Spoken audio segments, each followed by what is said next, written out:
আসসালামু আলাইকুম mister. Blood এখানে ছিল স্যার, এই এলাকায়।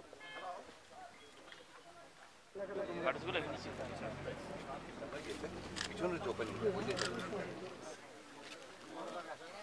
মারছে, এটা বোঝা যাচ্ছে এগুলি কিন্তু রিপেয়ার করছে, এগুলি কিন্তু গুলির দাগ, এই যে এই পাশেও আসছে।